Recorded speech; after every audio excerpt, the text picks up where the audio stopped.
بسم الله الرحمن الرحيم. ألف لام ميم. ذلك الكتاب لا ريب فيه هدى للمتقين الذين يؤمنون بالغيب ويقيمون الصلاة ومما رزقناهم ينفقون والذين يؤمنون بما أنزل إليك وما أنزل من قبلك وبالآخرة هم يوقنون أولئك على هدى من ربهم وأولئك هم المفلحون. إن الذين كفروا سواء عليهم أأنذرتهم أم لم تنذرهم لا يؤمنون. ختم الله على قلوبهم وعلى سمعهم وعلى أبصارهم غشاوة ولهم عذاب عظيم. ومن الناس من يقول آمنا بالله وباليوم الآخر وما هم بمؤمنين يخادعون الله والذين آمنوا وما يخدعون إلا أنفسهم وما يشعرون. في قلوبهم مرض فزادهم الله مرضا ولهم عذاب أليم بما كانوا يكذبون. وإذا قيل لهم لا تفسدوا في الأرض قالوا إنما نحن مصلحون ألا إنهم هم المفسدون ولكن لا يشعرون. وإذا قيل لهم آمنوا كما آمن الناس قالوا أنؤمن كما آمن السفهاء ألا إنهم هم السفهاء ولكن لا يعلمون. وإذا لقوا الذين آمنوا قالوا آمنا وإذا خلوا إلى شياطينهم قالوا إنا معكم إنما نحن مستهزئون. الله يستهزئ بهم ويمدهم في طغيانهم يعمهون. أولئك الذين اشتروا الضلالة بالهدى فما ربحت تجارتهم وما كانوا مهتدين. مثلهم كمثل الذي استوقد نارا فلما أضاءت ما حوله ذهب الله بنورهم وتركهم في ظلمات لا يبصرون. صم بكم عمي فهم لا يرجعون. أو كصيب من السماء فيه ظلمات ورعد وبرق يجعلون أصابعهم في آذانهم من الصواعق حذر الموت والله محيط بالكافرين. يكاد البرق يخطف أبصارهم كلما أضاء لهم مشوا فيه وإذا أظلم عليهم قاموا ولو شاء الله لذهب بسمعهم وأبصارهم إن الله على كل شيء قدير. يا أيها الناس اعبدوا ربكم الذي خلقكم والذين من قبلكم لعلكم تتقون الذي جعل لكم الأرض فراشا والسماء بناء وأنزل من السماء ماء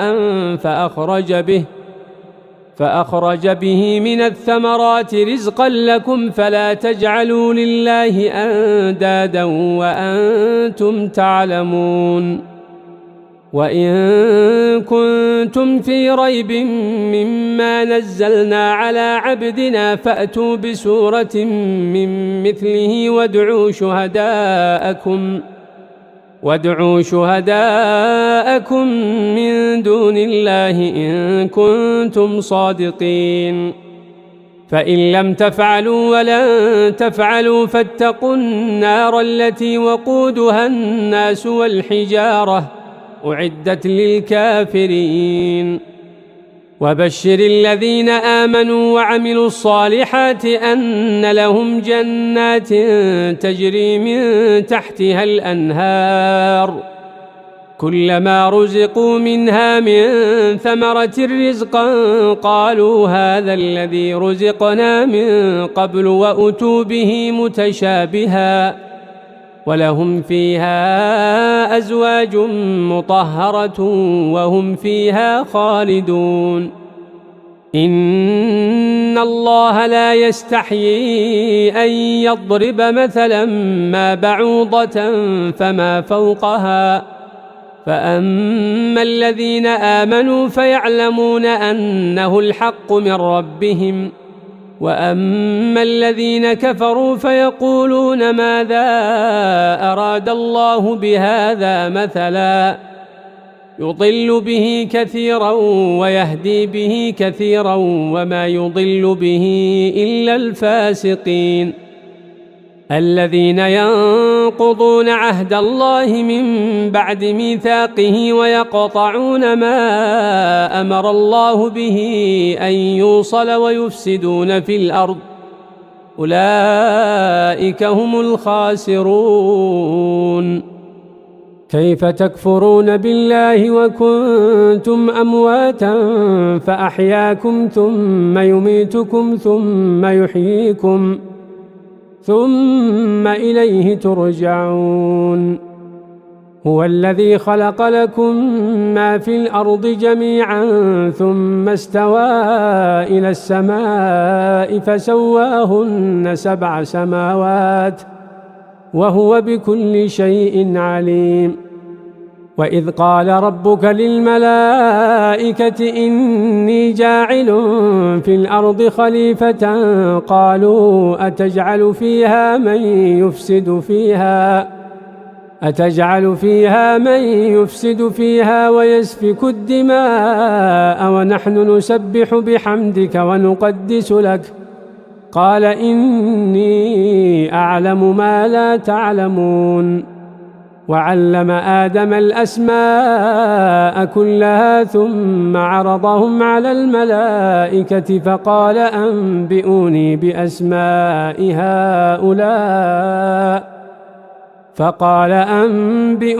بأسماء هؤلاء إن كنتم صادقين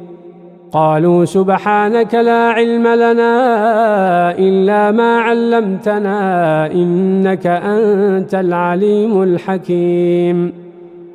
قال يا آدم أنبئهم بأسمائهم فلما أنبأهم بأسمائهم قال ألم أقل لكم إني أعلم غيب السماوات والأرض وأعلم ما تبدون وما كنتم تكتمون وإذ قلنا للملائكة اسجدوا لآدم فسجدوا إلا إبليس أبى واستكبر وكان من الكافرين وقلنا يا آدم اسكن أنت وزوجك الجنة وكلا منها رغدا حيث شئتما ولا تقربا هذه الشجرة فتكونا من الظالمين فأزلهما الشيطان عنها فأخرجهما مما كانا فيه وقلنا اهبطوا بعضكم لبعض عدو ولكم في الأرض مستقر ومتاع إلى حين فتلقى آدم من ربه كلمات فتاب عليه إنه هو التواب الرحيم قلنا اهبطوا منها جميعا فإما يأتينكم مني هدى فمن تبع هداي فلا خوف عليهم ولا هم يحزنون والذين كفروا وكذبوا بآياتنا أولئك أصحاب النار هم فيها خالدون يا بني إسرائيل اذكروا نعمتي التي أنعمت عليكم وأوفوا بعهدي أوف بعهدكم وإياي فارهبون وآمنوا بما أنزلت مصدقا لما معكم ولا تكونوا أول كافر به ولا تشتروا بآياتي ثمنا قليلا وإياي فاتقون ولا تلبسوا الحق بالباطل وتكتموا الحق وأنتم تعلمون وأقيموا الصلاة وآتوا الزكاة واركعوا مع الراكعين أتأمرون الناس بالبر وتنسون أنفسكم وأنتم تتلون الكتاب أفلا تعقلون واستعينوا بالصبر والصلاة وإنها لكبيرة إلا على الخاشعين الذين يظنون أنهم ملاقو ربهم وأنهم إليه راجعون يا بني إسرائيل اذكروا نعمتي التي أنعمت عليكم وأني فضلتكم على العالمين واتقوا يوما لا تجزي نفس عن نفس شيئا ولا يقبل منها شفاعة ولا يؤخذ منها عدل ولا هم ينصرون وإذ نجيناكم من آل فرعون يسومونكم سوء العذاب يذبحون أبناءكم ويستحيون نساءكم وفي ذلكم بلاء من ربكم عظيم وإذ فرقنا بكم البحر فأنجيناكم وأغرقنا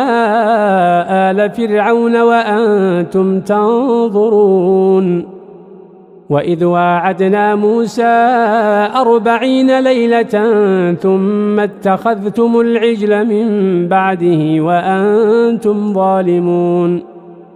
ثم عفونا عنكم من بعد ذلك لعلكم تشكرون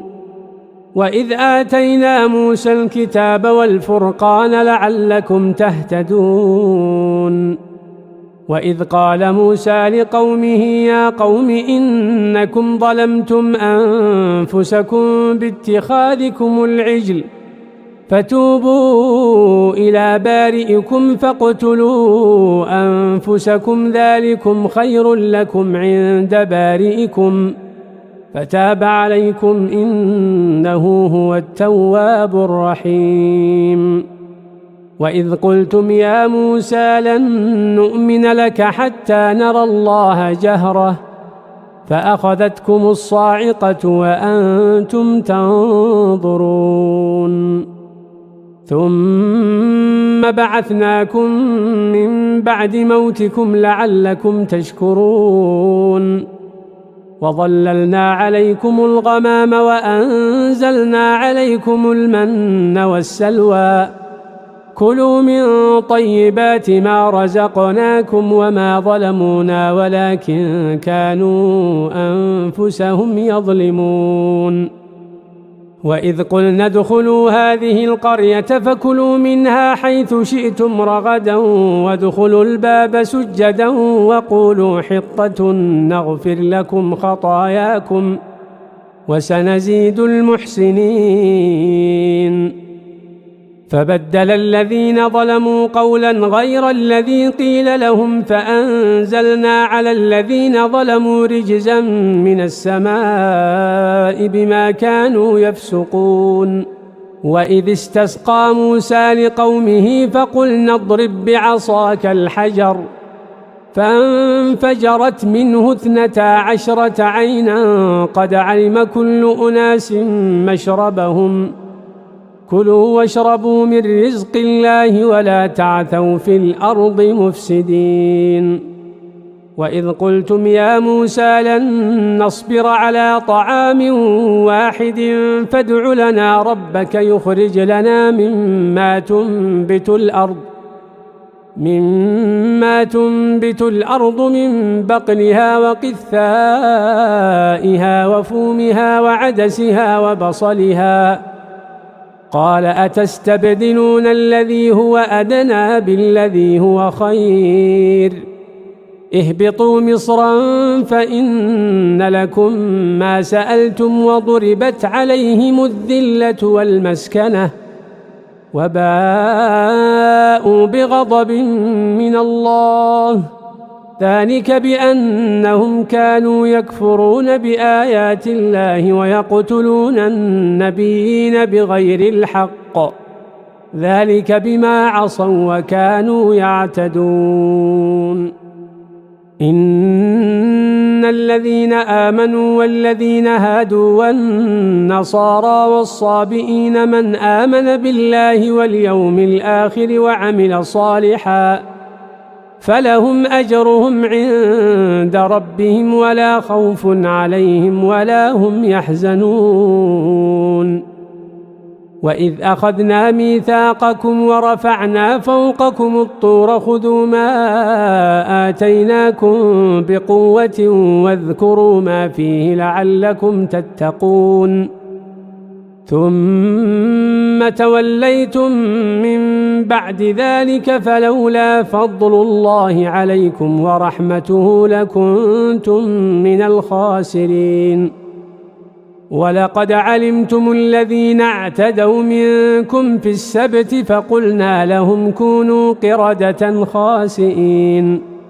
فجعلناها نكالا لما بين يديها وما خلفها وموعظة للمتقين وإذ قال موسى لقومه إن الله يأمركم أن تذبحوا بقرة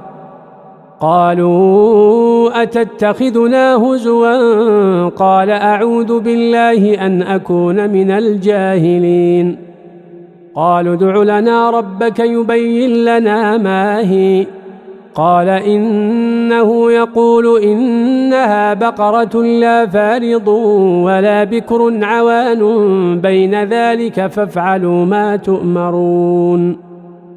قالوا ادع لنا ربك يبين لنا ما لونها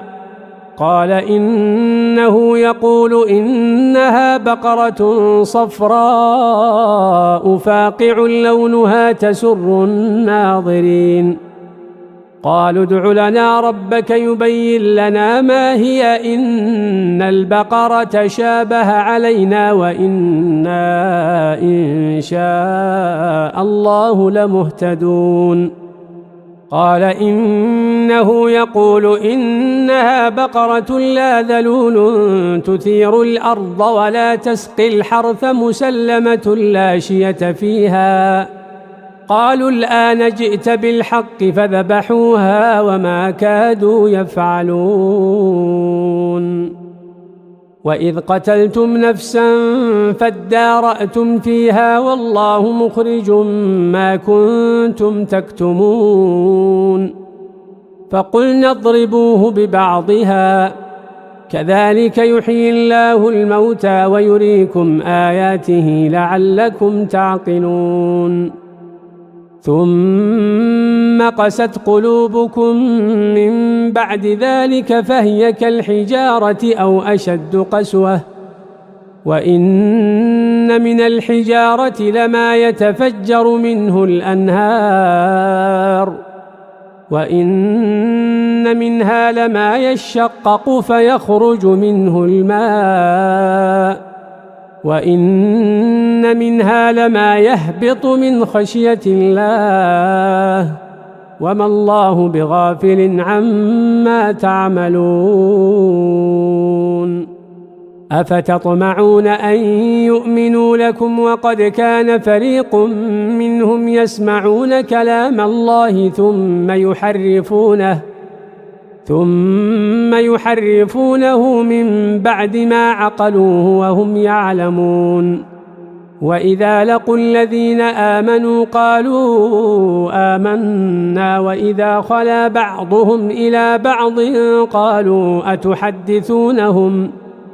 قالوا أتحدثونهم بما فتح الله عليكم ليحاجوكم به عند ربكم أفلا تعقلون. أولا يعلمون أن الله يعلم ما يسرون وما يعلنون. ومنهم أميون لا يعلمون الكتاب إلا أماني وإن هم إلا يظنون. فويل للذين يكتبون الكتاب بأيديهم ثم يقولون هذا من عند الله ليشتروا به ثمنا قليلا فويل لهم مما كتبت أيديهم وويل لهم مما يكسبون. وقالوا لن تمسنا النار إلا أياما معدودة قل أتخذتم عند الله عهدا فلن يخلف الله عهده أم تقولون على الله ما لا تعلمون. بلى من كسب سيئة وأحاطت به خطيئته فأولئك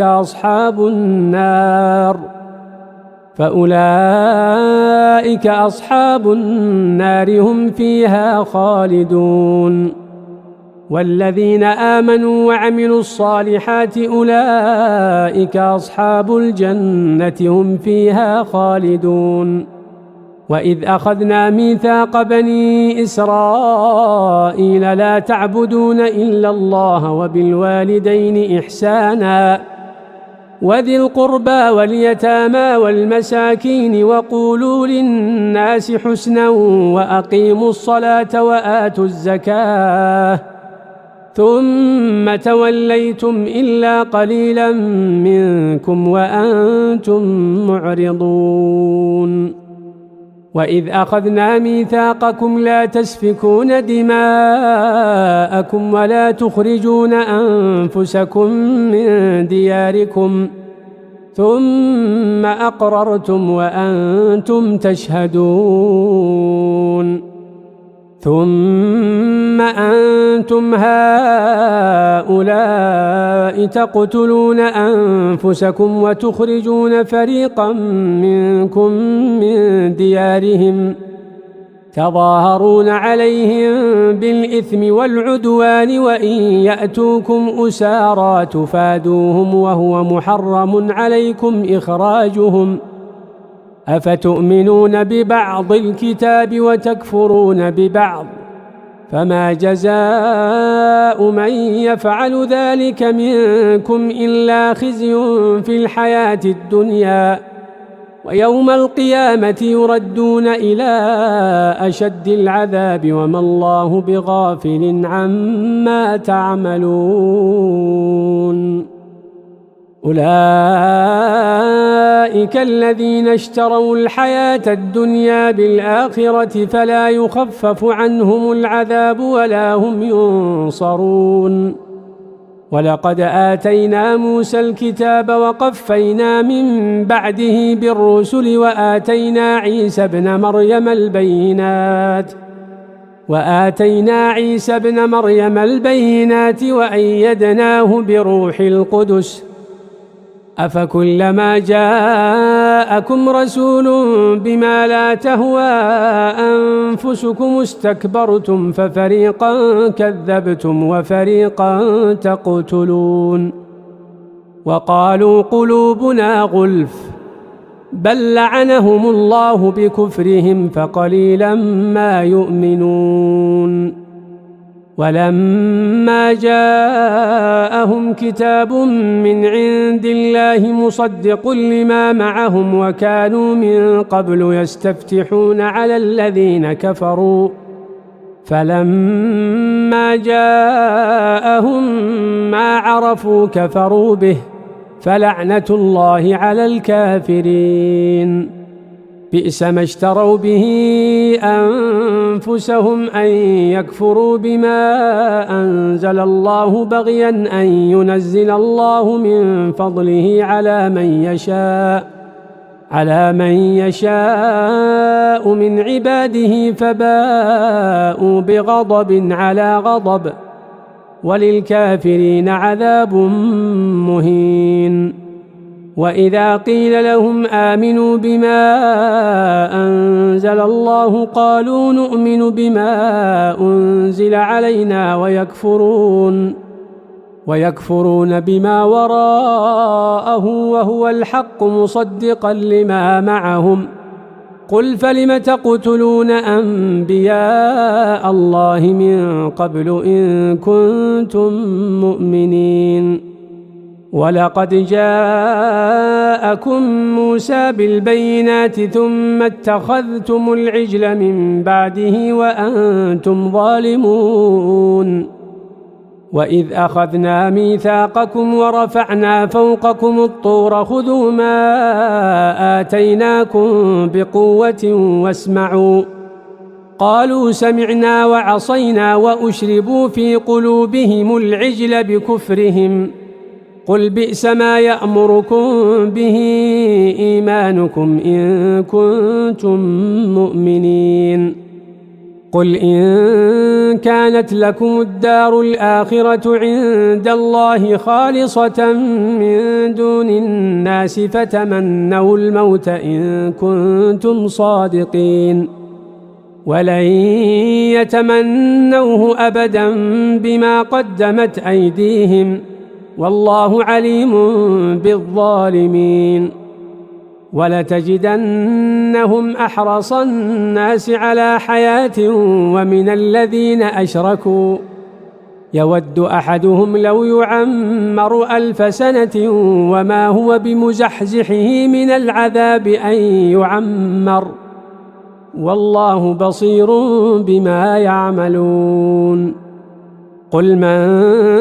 كان عدوا لجبريل فإنه نزله على قلبك بإذن الله مصدقا لما بين يديه وهدى وبشرى للمؤمنين. من كان عدوا لله وملائكته ورسله وجبريل وميكال فإن الله عدو للكافرين. ولقد أنزلنا إليك آيات بينات وما يكفر بها إلا الفاسقون. أوكلما عاهدوا عهدا نبذه فريق منهم بل أكثرهم لا يؤمنون. ولما جاءهم رسول من عند الله مصدق لما معهم نبذ فريق من الذين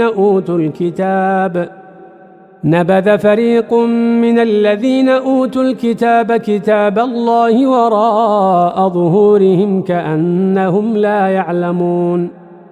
واتبعوا ما تتلو الشياطين على ملك سليمان وما كفر سليمان ولكن الشياطين كفروا يعلمون الناس السحر وما أنزل على الملكين ببابل هاروت وماروت وما يعلمان من أحد حتى يقولا إنما نحن فتنة فلا تكفر، فيتعلمون منهما ما يفرقون به بين المرء وزوجه وما هم بضارين به من أحد إلا بإذن الله، ويتعلمون ما يضرهم ولا ينفعهم، ولقد علموا لمن اشتراه ما له في الآخرة من خلاق، ولبئس ما شروا به أنفسهم لو كانوا يعلمون. ولو أنهم آمنوا واتقوا لمثوبة من عند الله خير لو كانوا يعلمون. يا أيها الذين آمنوا لا تقولوا راعنا وقولوا انظرنا واسمعوا وللكافرين عذاب أليم ما يود الذين كفروا من أهل الكتاب ولا المشركين أن ينزل عليكم من خير من ربكم والله يختص برحمته من يشاء والله ذو الفضل العظيم ما ننسخ من آية أو ننسها نأت بخير منها أو مثلها ألم تعلم أن الله على كل شيء قدير ألم تعلم أن الله له ملك السماوات والأرض وما لكم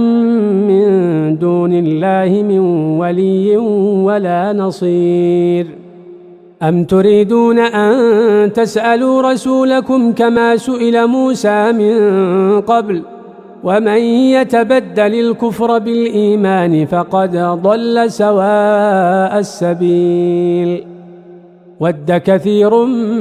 من أهل الكتاب لو يردونكم من بعد إيمانكم كفارا حسدا من عند أنفسهم من بعد ما تبين لهم الحق فاعفوا واصفحوا حتى يأتي الله بأمره إن الله على كل شيء قدير وأقيموا الصلاة وآتوا الزكاة وما تقدموا لأنفسكم من خير تجدوه عند الله إن الله بما تعملون بصير وقالوا لن يدخل الجنة إلا من كان هودا أو نصارى تلك أمانيهم قل هاتوا برهانكم إن كنتم صادقين بلى من أسلم وجهه لله وهو محسن فله أجره عند ربه ولا خوف عليهم ولا هم يحزنون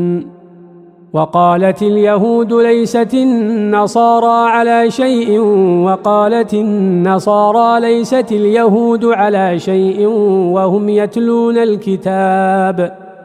كذلك قال الذين لا يعلمون مثل قولهم فالله يحكم بينهم يوم القيامة فيما كانوا فيه يختلفون ومن أظلم ممن منع مساجد الله أن يذكر فيها اسمه وسعى في خرابها أولئك ما كان لهم أن يدخلوها إلا خائفين لهم في الدنيا خزي ولهم في الآخرة عذاب عظيم ولله المشرق والمغرب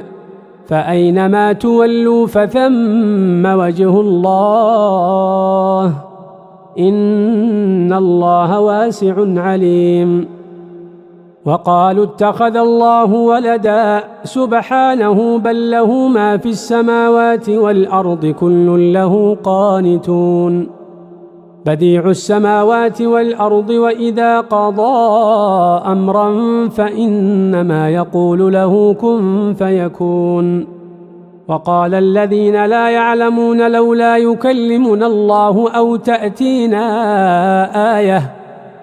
كذلك قال الذين من قبلهم مثل قولهم تشابهت قلوبهم قد بينا الآيات لقوم يوقنون إنا أرسلناك بالحق بشيرا ونذيرا ولا تسأل عن أصحاب الجحيم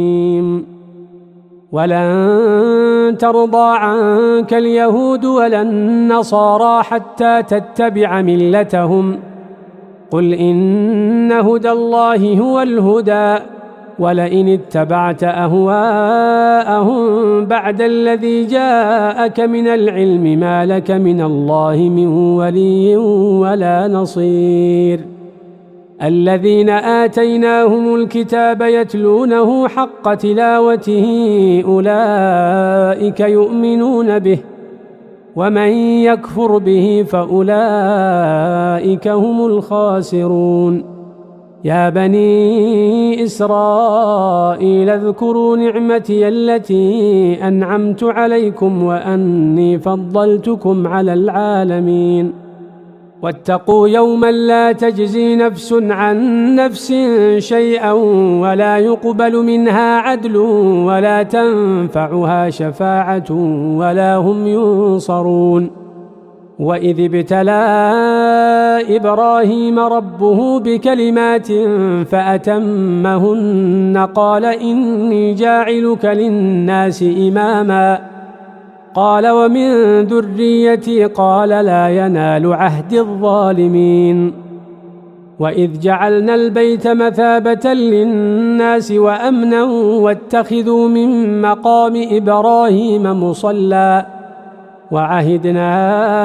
إلى إبراهيم وإسماعيل أن طهرا بيتي للطائفين والعاكفين والركع السجود وإذ قال إبراهيم رب اجعل هذا بلدا آمنا وارزق أهله من الثمرات من آمن منهم بالله واليوم الآخر قال ومن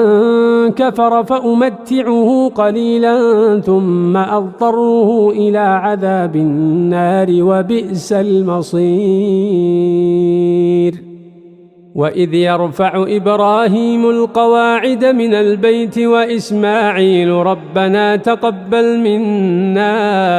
إنك أنت السميع العليم ربنا واجعلنا مسلمين لك ومن ذريتنا أمة مسلمة لك وأرنا مناسكنا وتب علينا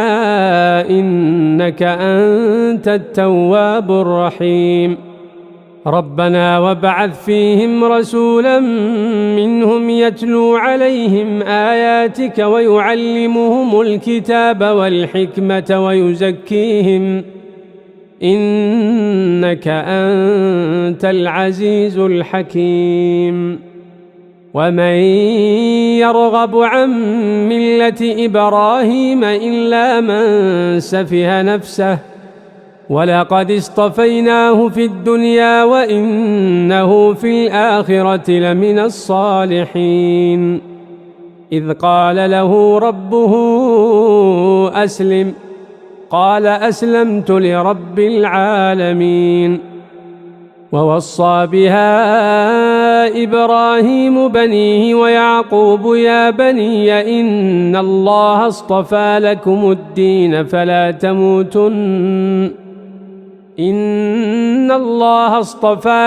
الدين فلا تموتن إلا وأنتم مسلمون أم كنتم شهداء إذ حضر يعقوب الموت إذ قال لبنيه ما تعبدون من بعدي قالوا نعبد إلهك وإله آبائك إبراهيم وإسماعيل وإسحاق إلها واحدا ونحن له مسلمون تلك أمة قد خلت لها ما كسبت ولكم ما كسبتم ولا تسألون عما كانوا يعملون وقالوا كونوا هودا أو نصارى تهتدوا قل بل ملة إبراهيم حنيفا وما كان من المشركين قولوا آمنا بالله وما أنزل إلينا وما أنزل إلى إبراهيم وإسماعيل وإسحاق ويعقوب والأسباط وما أوتي موسى وعيسى وما أوتي النبيون من ربهم لا نفرق بين أحد منهم ونحن له مسلمون فإن آمنوا بمثل ما آمنتم به فقد اهتدوا وإن تولوا فإنما هم في شقاق فسيكفيكهم الله وهو السميع العليم. صبغة الله ومن أحسن من الله صبغة ونحن له عابدون. قل أتحاجوننا في الله وهو ربنا وربكم ولنا أعمالنا ولكم أعمالكم ونحن له مخلصون. أم تقولون إن إبراهيم وإسماعيل وإسحاق ويعقوب والأسباط كانوا هودا أو نصارى قل أأنتم أعلم أم الله ومن أظلم ممن كتم شهادة عنده من الله وما الله بغافل عما تعملون. تلك أمة قد خلت لها ما كسبت ولكم ما كسبتم ولا تسألون عما كانوا يعملون. سيقول السفهاء من الناس ما ولاهم عن قبلتهم التي كانوا عليها قل لله المشرق والمغرب يهدي من يشاء إلى صراط مستقيم. وكذلك جعلناكم أمة وسطا لتكونوا شهداء على الناس ويكون الرسول عليكم شهيدا وما جعلنا القبلة التي كنت عليها إلا لنعلم من يتبع الرسول ممن ينقلب على عقبيه وإن كانت لكبيرة إلا على الذين هدى الله وما كان الله ليضيع إيمانكم إن الله بالناس لرؤوف رحيم. قد نرى تقلب وجهك في السماء فلنولينك قبلة ترضاها فول وجهك شطر المسجد الحرام وحيث ما كنتم فولوا وجوهكم شطره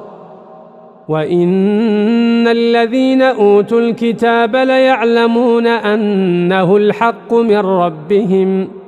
وما الله بغافل عما يعملون. ولئن أتيت الذين أوتوا الكتاب بكل آية ما تبعوا قبلتك وما أنت بتابع قبلتهم وما بعضهم بتابع قبلة بعض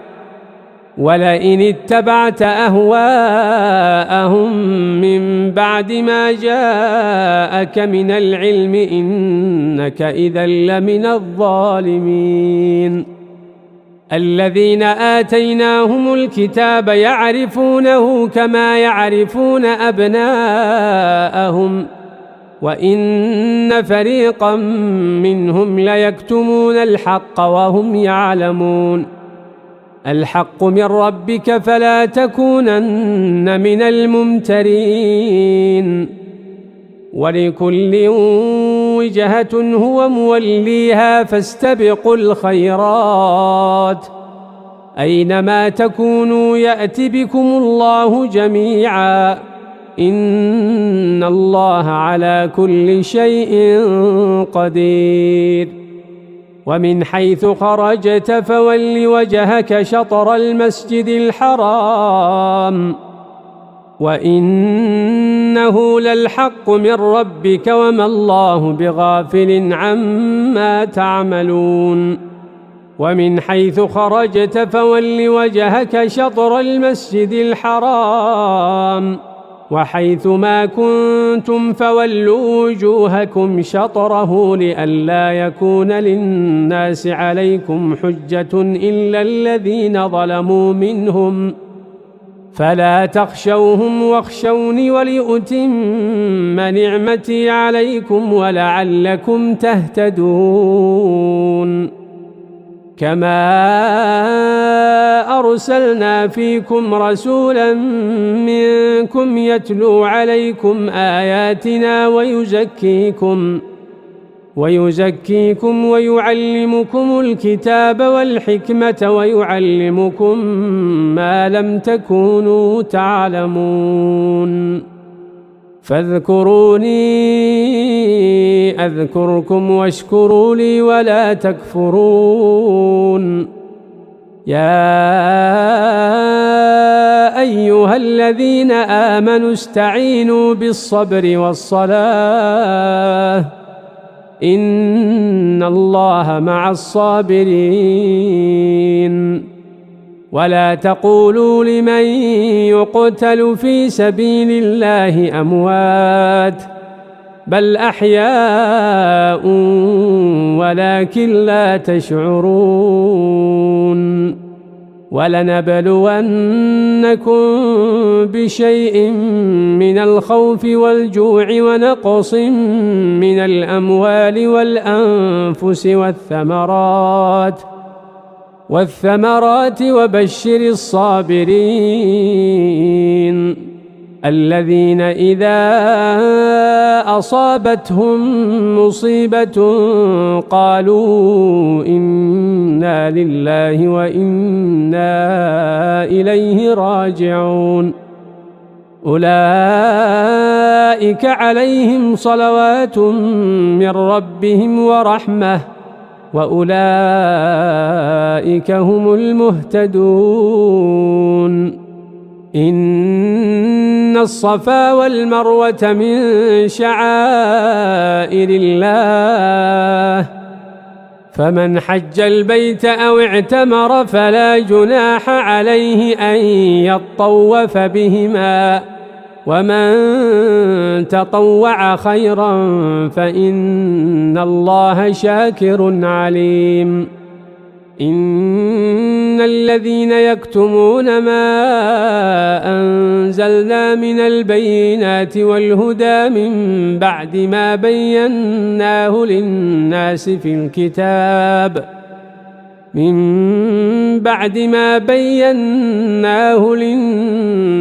في الكتاب أولئك يلعنهم الله ويلعنهم اللاعنون إلا الذين تابوا وأصلحوا وبينوا فأولئك أتوب عليهم وأنا التواب الرحيم إن الذين كفروا وماتوا وهم كفار أولئك عليهم لعنة الله والملائكة والناس أجمعين خالدين فيها لا يخفف عنهم العذاب ولا هم ينظرون وإلهكم إله واحد لا إله إلا هو الرحمن الرحيم إن في خلق السماوات والأرض واختلاف الليل والنهار والفلك التي تجري في البحر بما ينفع الناس وما أنزل الله من السماء من ماء فأحيا به الأرض بعد موتها وبث فيها من كل دابة وتصريف الرياح والسحاب المسخر بين السماء والأرض لآيات لقوم يعقلون ومن الناس من يتخذ من دون الله أندادا يحبونهم كحب الله والذين آمنوا أشد حبا لله ولو يرى الذين ظلموا إذ يرون العذاب أن القوة لله جميعا وأن الله شديد العذاب إذ تبرأ الذين اتبعوا من الذين اتبعوا ورأوا العذاب وتقطعت بهم الأسباب وقال الذين اتبعوا لو أن لنا كرة فنتبرأ منهم كما تبرأوا منا كذلك يريهم الله أعمالهم حسرات عليهم وما هم بخارجين من النار يا أيها الناس كلوا مما في الأرض حلالا طيبا ولا تتبعوا خطوات الشيطان إنه لكم عدو مبين إنما يأمركم بالسوء والفحشاء وأن تقولوا على الله ما لا تعلمون وإذا قيل لهم اتبعوا ما أنزل الله قالوا بل نتبع ما ألفينا عليه آباءنا أولو كان آباؤهم لا يعقلون شيئا ولا يهتدون ومثل الذين كفروا كمثل الذي ينعق بما لا يسمع إلا دعاء ونداء صم بكم عمي فهم لا يعقلون يا أيها الذين آمنوا كلوا من طيبات ما رزقناكم واشكروا لله إن كنتم إياه تعبدون إنما حرم عليكم الميتة والدم ولحم الخنزير وما أهل به لغير الله فمن اضطر غير باغ ولا عاد فلا إثم عليه إن الله غفور رحيم إن الذين يكتمون ما أنزل الله من الكتاب ويشترون به ثمنا قليلا أولئك ما يأكلون في بطونهم إلا النار ولا يكلمهم الله يوم القيامة ولا يزكيهم ولهم عذاب أليم أولئك الذين اشتروا الضلالة بالهدى والعذاب بالمغفرة فما أصبرهم على النار ذلك بأن الله نزل الكتاب بالحق وإن الذين اختلفوا في الكتاب لفي شقاق بعيد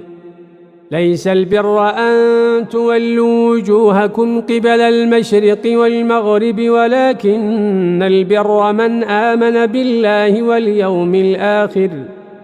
واليوم الآخر والملائكة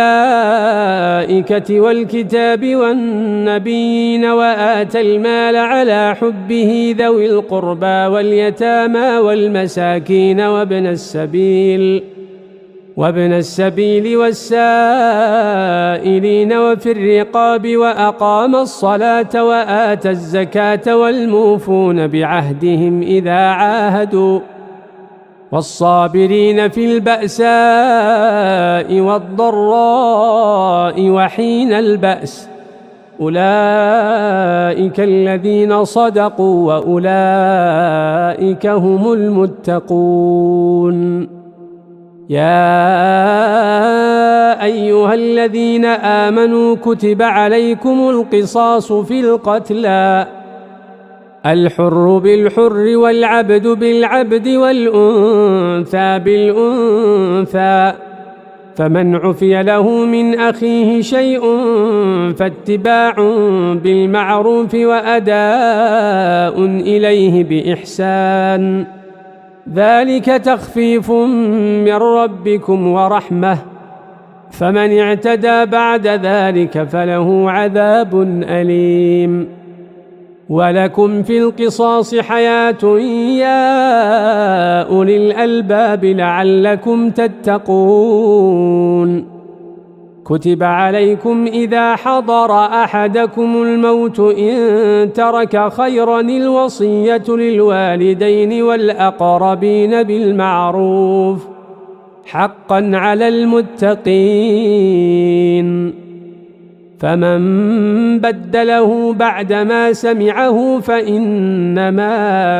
إثمه على الذين يبدلونه،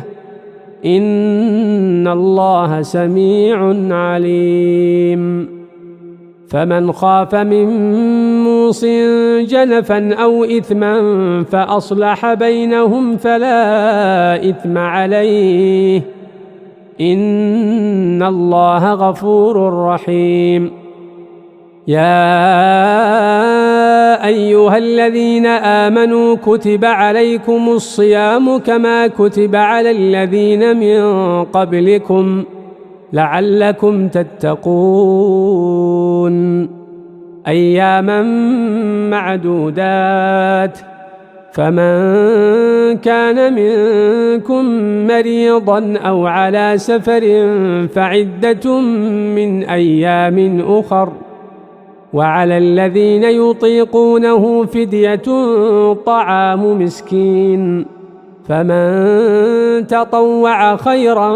فهو خير له، وأن تصوموا خير لكم إن كنتم تعلمون. شهر رمضان الذي أنزل فيه القرآن هدى للناس وبينات من الهدى والفرقان، فمن شهد منكم الشهر فليصمه، ومن كان مريضا أو على سفر فعدة من أيام أخر، يريد الله بكم اليسر ولا يريد بكم العسر، ولتكملوا العدة ولتكبروا الله على ما هداكم ولعلكم تشكرون. وإذا سألك عبادي عني فإني قريب أجيب دعوة الداع إذا دعان، فليستجيبوا لي وليؤمنوا بي لعلهم يرشدون. أحل لكم ليلة الصيام الرفث إلى نسائكم هن لباس لكم وأنتم لباس لهن، علم الله أنكم كنتم تختانون أنفسكم فتاب عليكم وعفى عنكم، فالآن باشروهن وابتغوا ما كتب الله لكم، وكلوا واشربوا حتى يتبين لكم الخيط الأبيض من الخيط الأسود من الفجر، ثم أتموا الصيام إلى الليل ولا تباشروهن وأنتم عاكفون في المساجد، تلك حدود الله فلا تقربوها، كذلك يبين الله آياته للناس لعلهم يتقون. ولا تأكلوا أموالكم بينكم بالباطل وتدلوا بها إلى الحكام لتأكلوا فريقا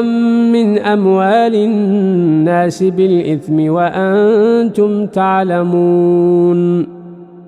يسألونك عن الأهلة قل هي مواقيت للناس والحج،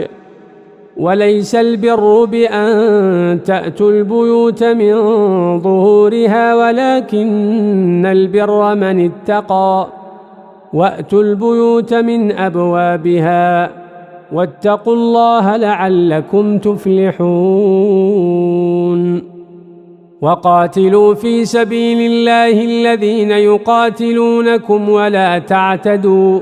إن الله لا يحب المعتدين واقتلوهم حيث ثقفتموهم وأخرجوهم من حيث أخرجوكم والفتنة أشد من القتل ولا تقاتلوهم عند المسجد الحرام حتى يقاتلوكم فيه فإن قاتلوكم فاقتلوهم كذلك جزاء الكافرين فإن انتهوا فإن الله غفور رحيم وقاتلوهم حتى لا تكون فتنة ويكون الدين لله فإن انتهوا فلا عدوان إلا على الظالمين الشهر الحرام بالشهر الحرام والحرمات قصاص فمن اعتدى عليكم فاعتدوا عليه بمثل ما اعتدى عليكم واتقوا الله واعلموا أن الله مع المتقين وأنفقوا في سبيل الله ولا تلقوا بأيديكم إلى التهلكة وأحسنوا إن الله يحب المحسنين وأتموا الحج والعمرة لله فإن أحصرتم فما استيسر من الهدي ولا تحلقوا رؤوسكم حتى يبلغ الهدي محله فمن كان منكم مريضا أو به أذى من رأسه ففدية من صيام أو صدقة أو نسك فإذا أمنتم فمن تمتع بالعمرة إلى الحج فما استيسر من الهدي فمن لم يجد فصيام 3 أيام في الحج و7 إذا رجعتم تلك 10 كاملة ذلك لمن لم يكن أهله حاضر المسجد الحرام واتقوا الله واعلموا أن الله شديد العقاب الحج أشهر معلومات فمن فرض فيهن الحج فلا رفث ولا فسوق ولا جدال في الحج وما تفعلوا من خير يعلمه الله وتزودوا فإن خير الزاد التقوى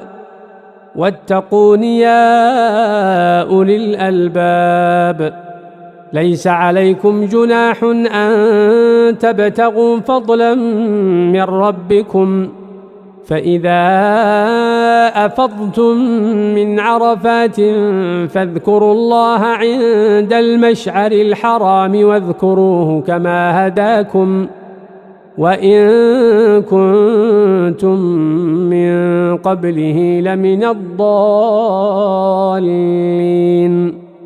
ثم أفيضوا من حيث أفاض الناس واستغفروا الله إن الله غفور رحيم فإذا قضيتم مناسككم فاذكروا الله كذكركم آباءكم أو أشد ذكرا فمن الناس من يقول ربنا آتنا في الدنيا وما له في الآخرة من خلاق ومنهم من يقول ربنا آتنا في الدنيا حسنة وفي الآخرة حسنة وقنا عذاب النار أولئك لهم نصيب مما كسبوا والله سريع الحساب واذكروا الله في أيام معدودات فمن تعجل في يومين فلا إثم عليه ومن تأخر فلا إثم عليه لمن اتقى واتقوا الله واعلموا أن إنكم إليه تحشرون ومن الناس من يعجبك قوله في الحياة الدنيا ويشهد الله على ما في قلبه وهو ألد الخصام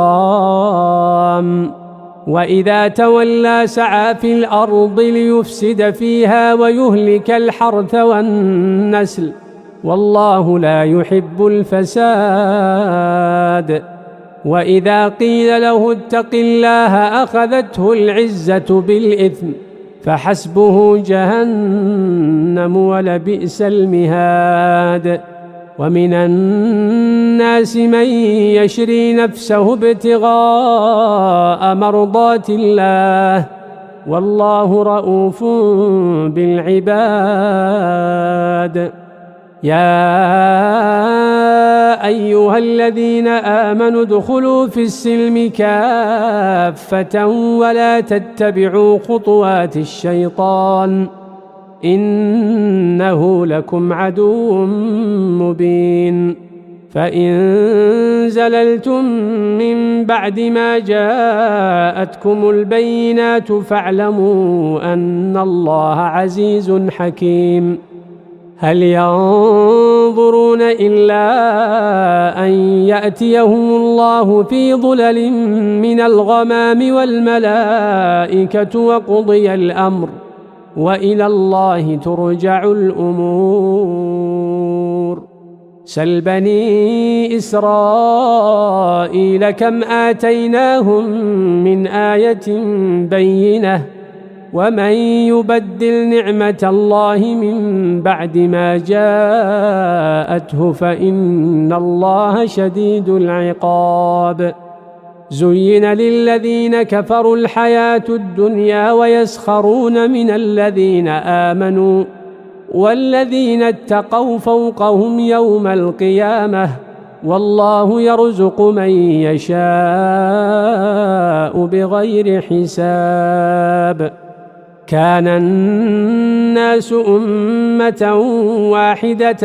فبعث الله النبيين مبشرين ومنذرين وأنزل معهم الكتاب بالحق ليحكم بين الناس فيما اختلفوا فيه وما اختلف فيه إلا الذين أوتوه من بعد ما جاءتهم البينات بغيا بينهم فهدى الله الذين آمنوا لما اختلفوا فيه من الحق بإذنه والله يهدي من يشاء إلى صراط مستقيم أم حسبتم أن تدخلوا الجنة ولما يأتكم مثل الذين خلوا من قبلكم مستهم البأساء والضراء وزلزلوا حتى يقول الرسول والذين آمنوا معه متى نصر الله ألا إن نصر الله قريب يسألونك ماذا ينفقون قل ما أنفقتم من خير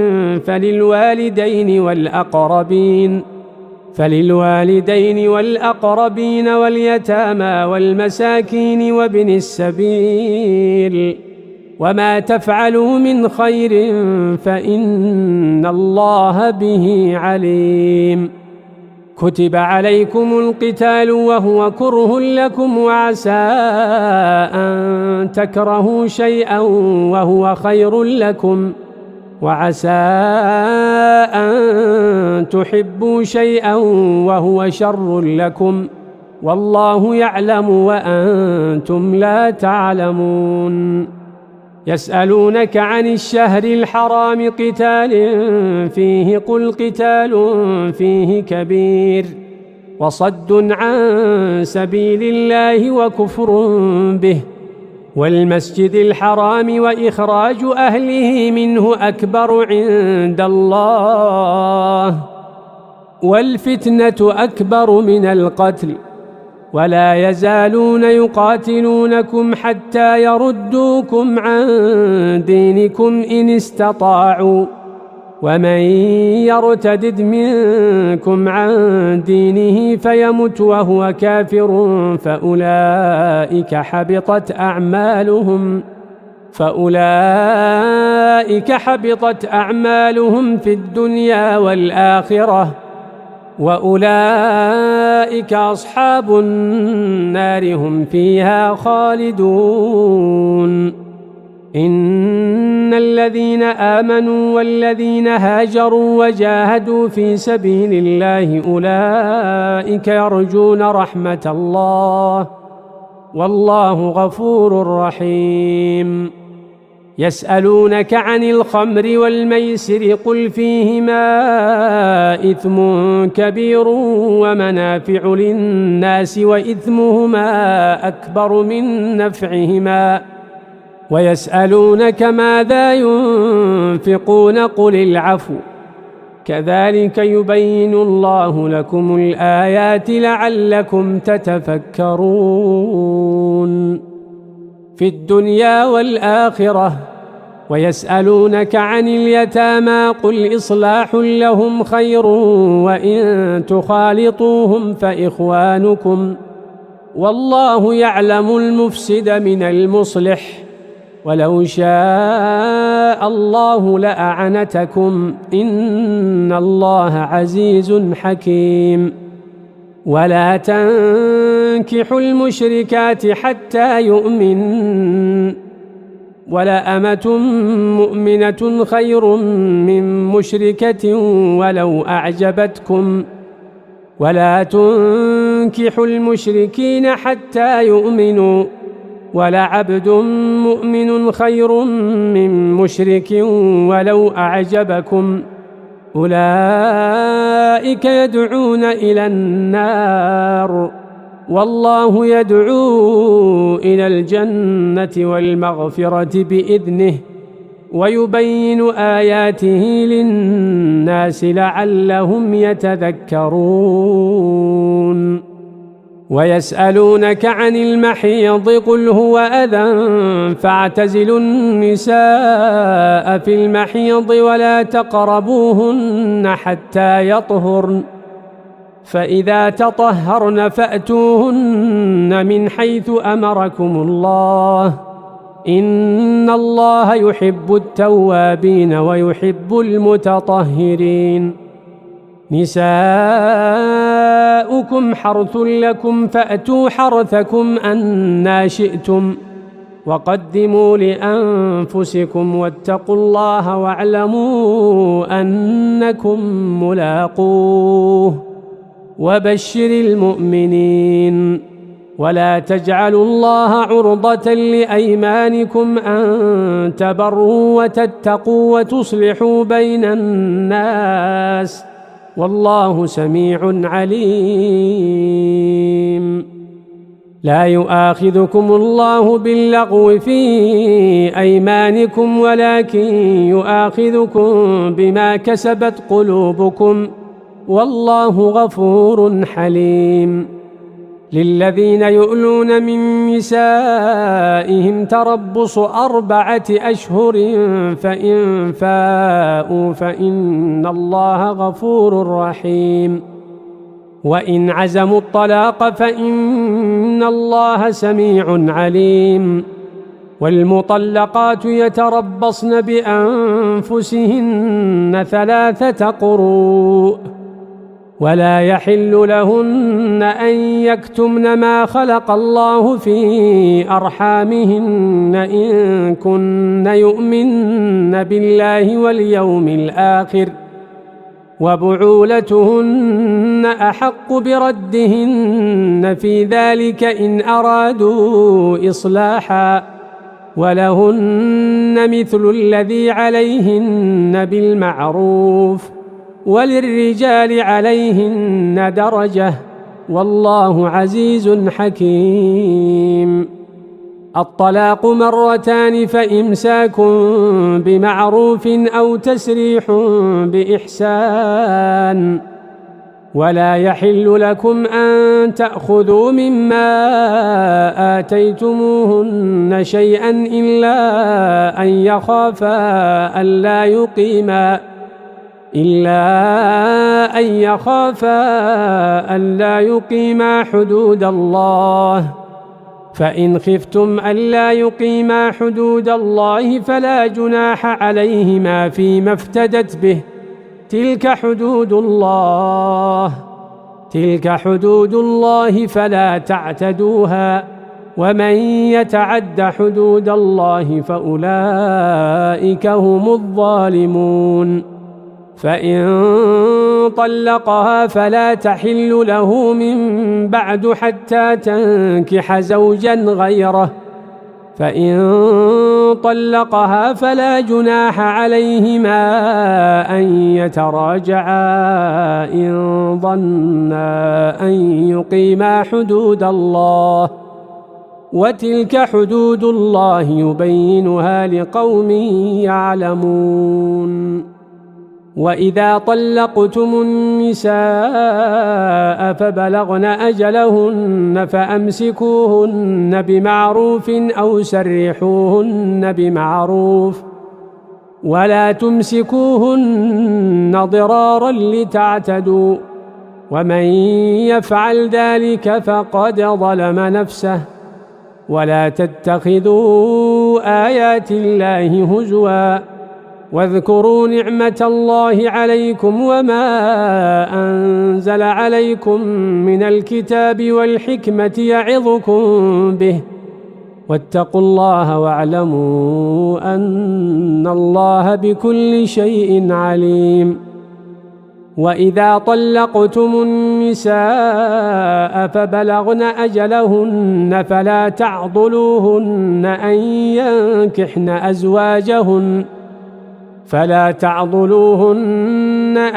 ينكحن أزواجهن إذا تراضوا بينهم بالمعروف،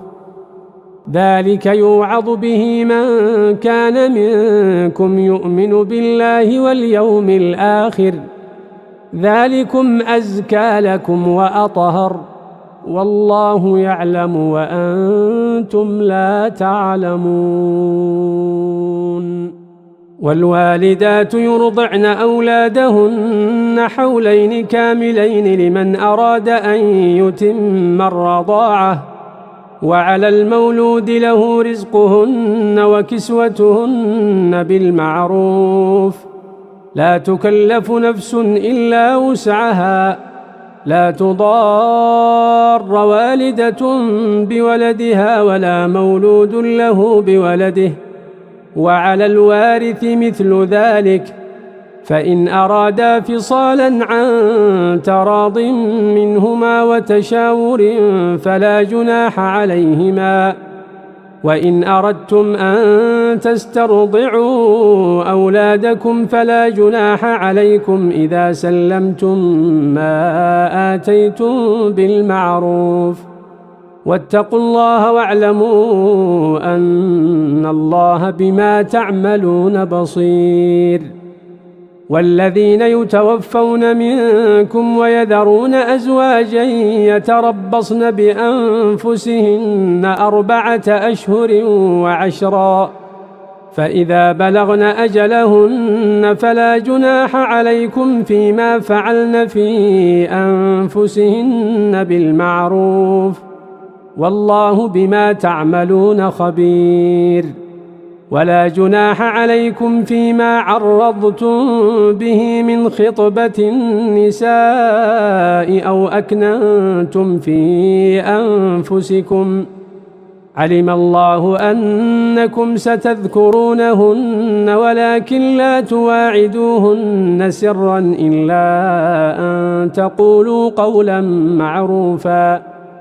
ولا تعزموا عقدة النكاح حتى يبلغ الكتاب أجله، واعلموا أن الله يعلم ما في أنفسكم فاحذروه، واعلموا أن الله غفور حليم. لا جناح عليكم إن طلقتم النساء ما لم تمسوهن أو تفرضوا لهن فريضة، ومتعوهن على الموسع قدره وعلى المقتر قدره متاعا بالمعروف حقا على المحسنين. وإن طلقتموهن من قبل أن تمسوهن وقد فرضتم لهن فريضة فنصف ما فرضتم إلا أن يعفون أو يعفو الذي بيده عقدة النكاح وأن تعفوا أقرب للتقوى ولا تنسوا الفضل بينكم إن الله بما تعملون بصير. حافظوا على الصلوات والصلاة الوسطى وقوموا لله قانتين. فإن خفتم فرجالا أو ركبانا فإذا أمنتم فاذكروا الله كما علمكم ما لم تكونوا تعلمون. والذين يتوفون منكم ويذرون أزواجا وصية لأزواجهم متاعا إلى الحول غير إخراج فإن خرجن فلا جناح عليكم فيما فعلن في أنفسهن من معروف والله عزيز حكيم. وللمطلقات متاع بالمعروف حقا على المتقين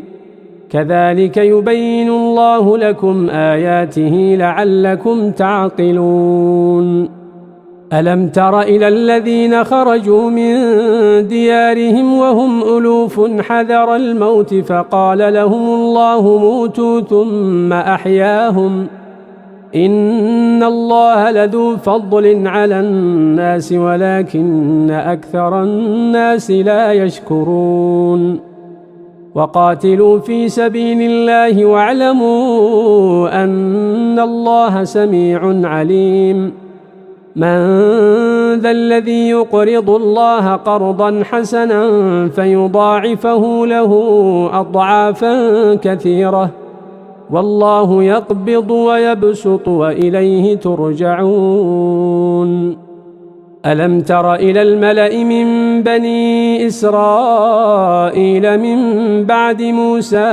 إذ قالوا لنبي له ابعث لنا ملكا نقاتل في سبيل الله قال هل عسيتم إن كتب عليكم القتال ألا تقاتلوا قالوا وما لنا ألا نقاتل في سبيل الله وقد أخرجنا من ديارنا وأبنائنا فلما كتب عليهم القتال تولوا إلا قليلا منهم والله عليم بالظالمين. وقال لهم نبيهم إن الله قد بعث لكم طالوت ملكا قالوا أنى يكون له الملك علينا ونحن أحق بالملك منه ولم يؤت سعة من المال قال إن الله اصطفاه عليكم وزاده بسطة في العلم والجسم والله يؤتي ملكه من يشاء والله واسع عليم.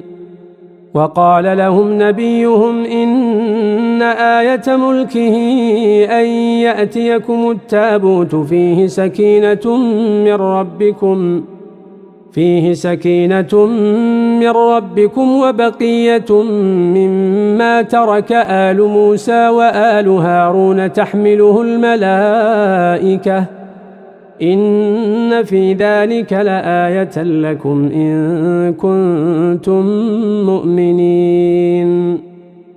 فلما فصل طالوت بالجنود قال إن الله مبتليكم بنهر فمن شرب منه فليس مني ومن لم يطعمه فإنه مني إلا من اغترف غرفة بيده فشربوا منه إلا قليلا منهم فلما جاوزه هو والذين آمنوا معه قالوا لا طاقة لنا اليوم بجالوت وجنوده قال الذين يظنون أنهم ملاقو الله كم من فئة قليلة غلبت فئة كثيرة بإذن الله والله مع الصابرين. ولما برزوا لجالوت وجنوده قالوا ربنا أفرغ علينا صبرا وثبت أقدامنا وانصرنا على القوم الكافرين فهزموهم بإذن الله وقتل داود جالوت وآتاه الله الملك والحكمة وعلمه مما يشاء ولولا دفع الله الناس بعضهم ببعض لفسدت الأرض ولكن الله ذو فضل على العالمين. تلك آيات الله نتلوها عليك بالحق وإنك لمن المرسلين. تلك الرسل فضلنا بعضهم على بعض منهم من كلم الله ورفع بعضهم درجات وآتينا عيسى ابن مريم البينات وأيدناه بروح القدس ولو شاء الله ما اقتتل الذين من بعدهم من بعد ما جاءتهم البينات ولكن اختلفوا فمنهم من آمن ومنهم من كفر ولو شاء الله ما اقتتلوا ولكن الله يفعل ما يريد. يا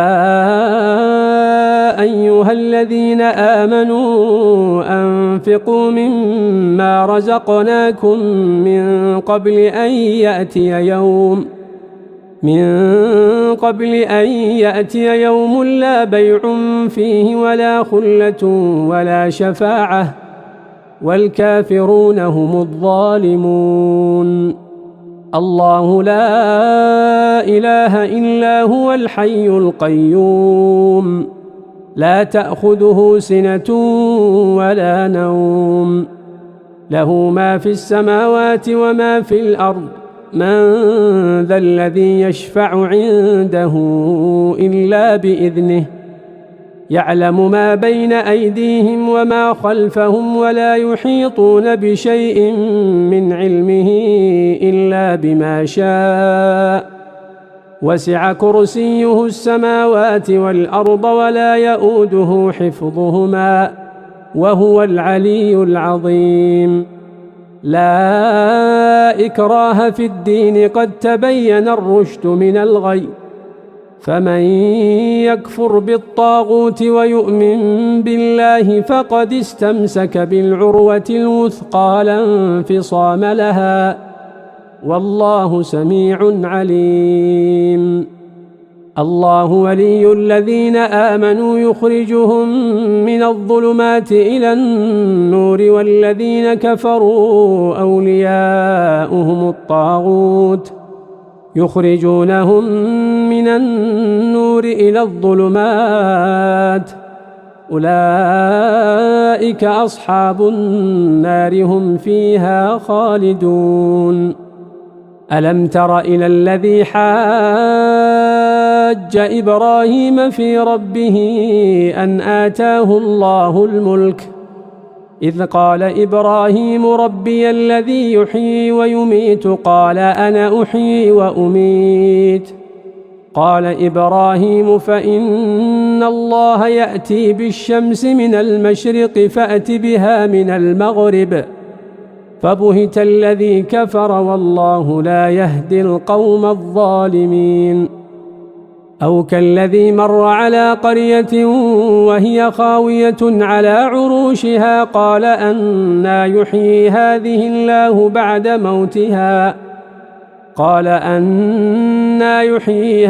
الله بعد موتها فأماته الله 100 عام ثم بعثه قال كم لبثت قال لبثت يوما أو بعض يوم. قال بل لبثت 100 عام فانظر إلى طعامك وشرابك لم يتسنه وانظر إلى حمارك ولنجعلك آية للناس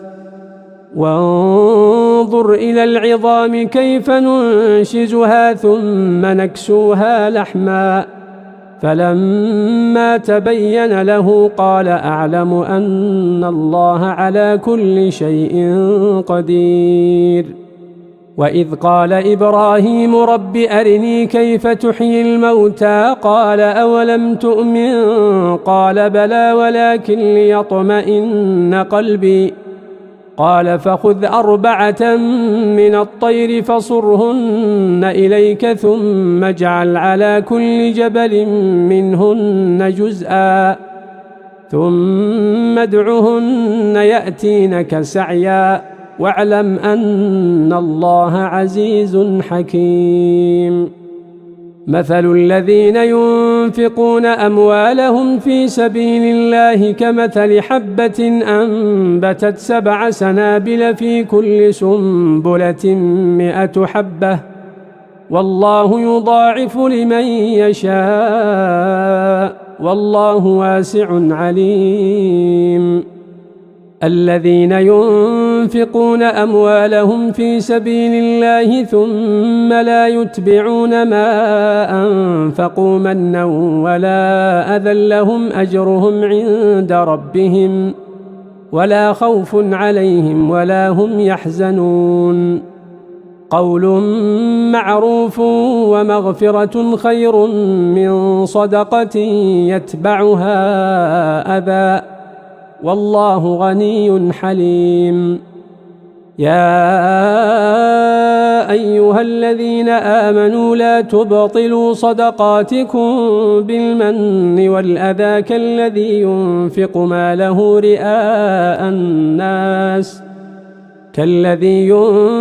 ماله رئاء الناس ولا يؤمن بالله واليوم الآخر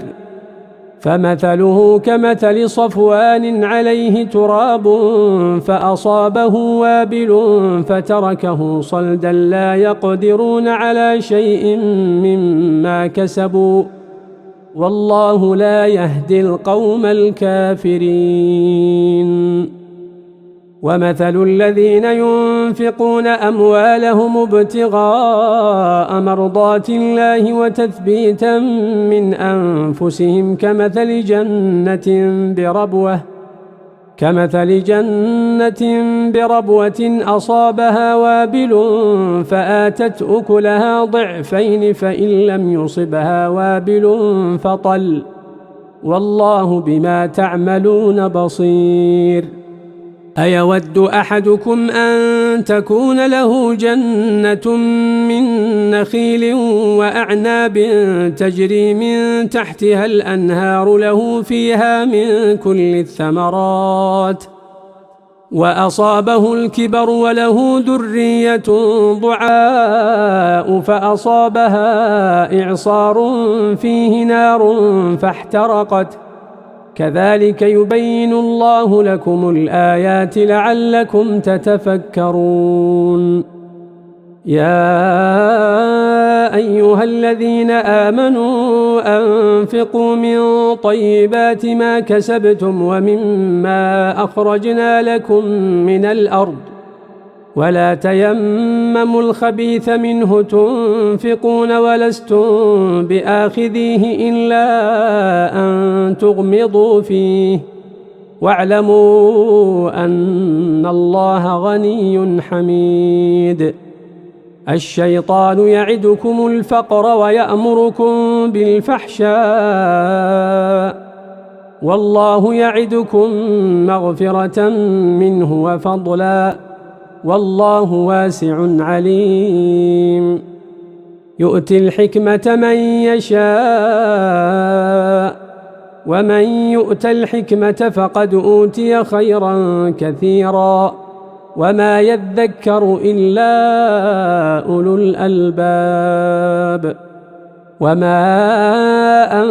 أنفقتم من نفقة أو نذرتم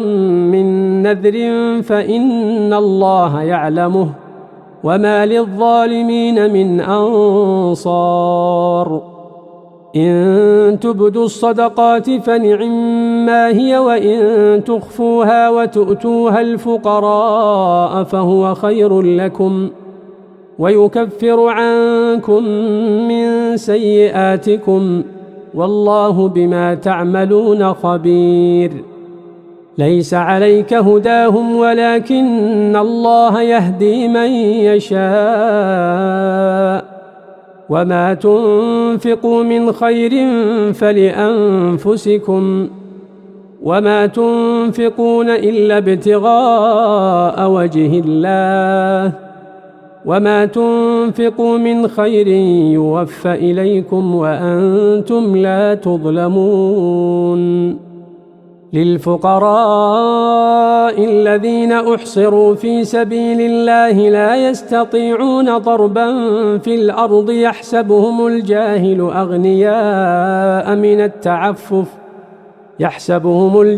أغنياء من التعفف تعرفهم بسيماهم لا يسألون الناس إلحافا وما تنفقوا من خير فإن الله به عليم الذين ينفقون أموالهم بالليل والنهار سرا وعلانية فلهم أجرهم عند ربهم ولا خوف عليهم ولا هم يحزنون الذين يأكلون الربا لا يقومون إلا كما يقوم الذي يتخبطه الشيطان من المس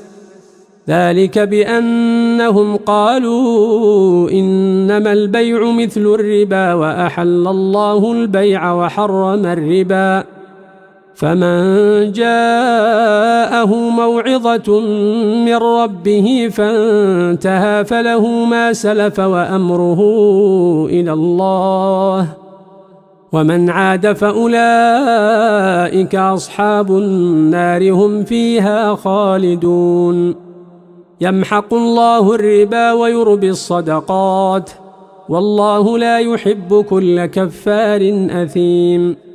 إن الذين آمنوا وعملوا الصالحات وأقاموا الصلاة وآتوا الزكاة لهم أجرهم عند ربهم ولا خوف عليهم ولا هم يحزنون يا أيها الذين آمنوا اتقوا الله وذروا ما بقي من الربا إن كنتم مؤمنين فإن لم تفعلوا فأذنوا بحرب من الله ورسوله وإن تبتم فلكم رؤوس أموالكم لا تظلمون ولا تظلمون وإن كان ذو عسرة فنظرة إلى ميسرة وأن تصدقوا خير لكم إن كنتم تعلمون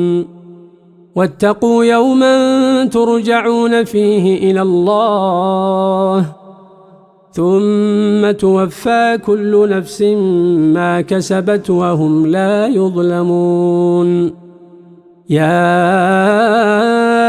أيها الذين آمنوا إذا تداينتم بدين إلى أجل مسمى فاكتبوه وليكتب بينكم كاتب بالعدل ولا يأب كاتب أن يكتب كما علمه الله فليكتب وليملل الذي عليه الحق وليتق الله ربه ولا يبخس منه شيئا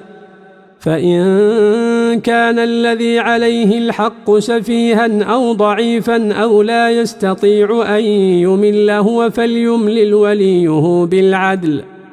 واستشهدوا شهيدين من رجالكم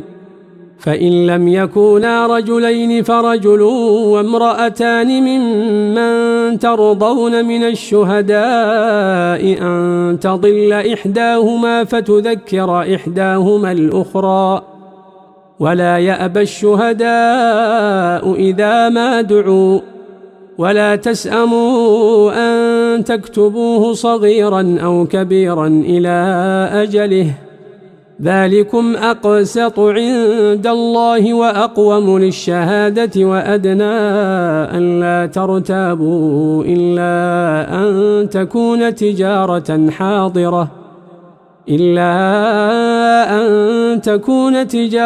حاضرة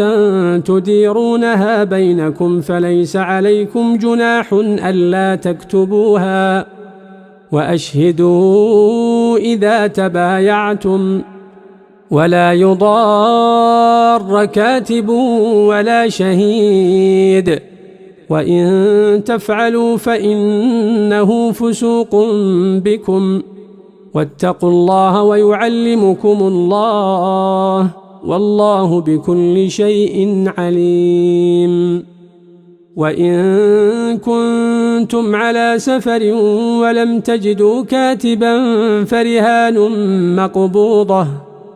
فإن أمن بعضكم بعضا فليؤد الذي اؤتمن أمانته وليتق الله ربه ولا تكتموا الشهادة ومن يكتمها فإنه آثم قلبه والله بما تعملون عليم. لله ما في السماوات وما في الأرض وإن تبدوا ما في أنفسكم أو تخفوه يحاسبكم به الله فيغفر لمن يشاء ويعذب من يشاء والله على كل شيء قدير. آمن الرسول بما أنزل إليه من ربه والمؤمنون كل آمن بالله وملائكته وكتبه ورسله لا نفرق بين أحد من رسله وقالوا سمعنا وأطعنا غفرانك ربنا وإليك المصير. لا يكلف الله نفسا إلا وسعها لها ما كسبت وعليها ما اكتسبت ربنا لا تؤاخذنا إن نسينا أو أخطأنا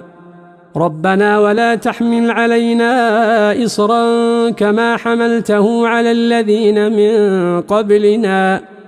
ربنا ولا تحملنا ما لا طاقة لنا به واعف عنا واغفر لنا وارحمنا